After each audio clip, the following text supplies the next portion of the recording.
वकील बहू। जनक पेशे से एक बहुत अच्छी वकील थी, लेकिन कहते हैं ना, बहू कितनी भी बड़ी तोप क्यों ना हो, सास के सामने तो भीगी बिल्ली ही होती है।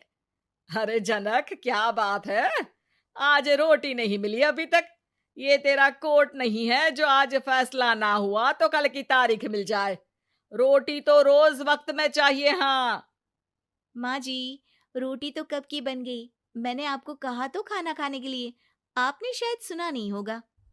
ओहो हो, जज नहीं हूं मैं तेरे कोर्ट की, सास हूं सास। कोई दलील फालतू की मत देना यहाँ। बहुत जानती हूं मैं इन वकीलों को। अपनी बात ऊपर रखने के लिए झूठ बोलने में जरा भी नहीं सोचते। तभी वहां जनक के ससुर आ जाते हैं।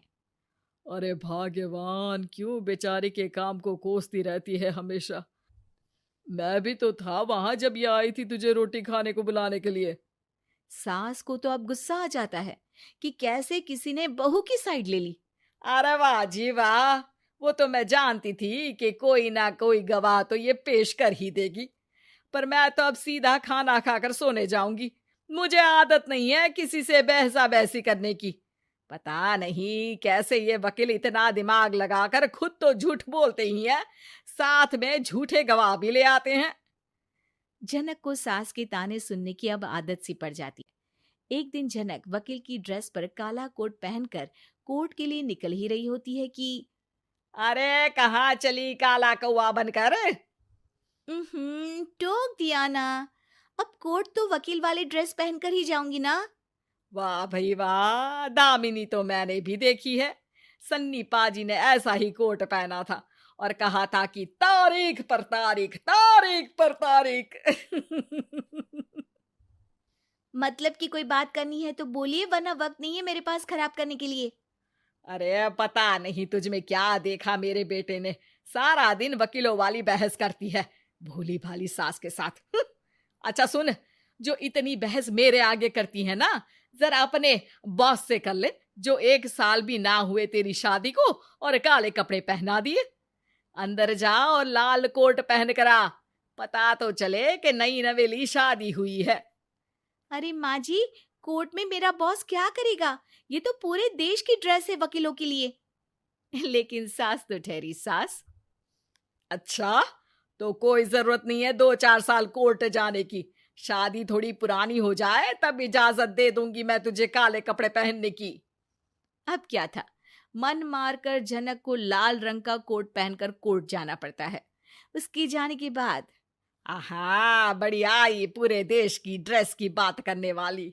अरे पहना दिया ना लाल कोट। अब सास आए दिन या तो जनक को उसके काम का ताना देती, या फिर उसका काम छुड़वा देने की धमकी। तंग आकर एक दिन जनक पति से कहती है, मैं सोच रही हूँ कि कोर्ट जाना बंद ही कर दूं। अरे क्यों यार, इतना अच्छा करियर है, क्यों छोड़ने की सोच रही हो? अरे लाल रंग का कोट पहनकर जाना पड़ता है। हर बात पर सास ताना देती है कि वकील तेज होते हैं, सवाल जवाब करते हैं, झूठी दलीलें देते हैं। अरे तो ठीक है ना, वो जो कहती है अपनी समझ से कहती है, लेकिन तुमको तो पता है ना कि सच्चाई क्या है। जनक को पति की बात से हौसला मिलता है कि तभी घर पर कुछ लोग आ जाते हैं। अरे आइए आइए पंच साहब, कैसे आना हुआ? अरे भाई साहब, सुना है कि आपकी बहू वकील है। तभी वहां सास आ जाती है। हाँ है तो, लेकिन क्या हुआ? फिर कहीं बहस कराई क्या? अरे हम तो खुद दुखी है उसके व्यवहार से। अरे भाभी जी, आपको तो पूरा मोहल्ला जानता है कि आप कितना बोलती है। फिर हम यहाँ बहू रानी की कोई शिकायत नहीं, बल्कि अपनी परेशानी लेकर आए हैं। ससुर जी खुश हो जाते हैं। हाँ हाँ, मैं भी बहू को बुलाता हूँ। जनक वहां आती है, सबको नमस्ते करके बैठ जाती है। बहू रानी, हमारे गांव में बड़ी मुसीबत आ गई है। अब तो पूरे गांव की जिम्मेदारी मानो तुम्हारे कंधों पर है। अरे ना ना, इससे तो घर की जिम्मेदारी पूरी नहीं होती, ये गांव की जिम्मेदारी क्या लेगी? भाभी जी, आप चुप हो जाओ। यहाँ पढ़े लिखे लोगों की बात हो रही है। आप जाओ, जरा रसोई से सबके लिए चाय लेकर आओ। मैं कॉफी लूंगी। हाँ हाँ, वकील साहिबा के लिए कॉफी। सास सर पैर सब पटक कर वहां से निकल जाती है। बहू, गांव में पानी नहीं आ रहा है, पड़ोसी राज्य ने हमारा पानी रोक रखा है। इसका मामला तो बड़े कोर्ट में चलेगा पंच जी, लेकिन ऐसा क्यों? वो राज्य हम लोगों से पानी के पैसे मांग रहा है। अब आधे गांव में पानी की सप्लाई खत्म हो गई है बहुरानी। अच्छा पंच साहब, बात गांव की है तो मैं जरूर केस लड़ूंगी। यहाँ एक बार फिर सास की एंट्री हो जाती है। अरे वाह जी वाह, ये काम करवा लो, आप हमारी बहू से बहुत अच्छा करती है। मैं हूं सीधी सादी सास। इस लड़की ने कैसे लड़ लड़ कर मुझे साइड कर रखा है, ये तो अब आपको पता चल ही जाएगा।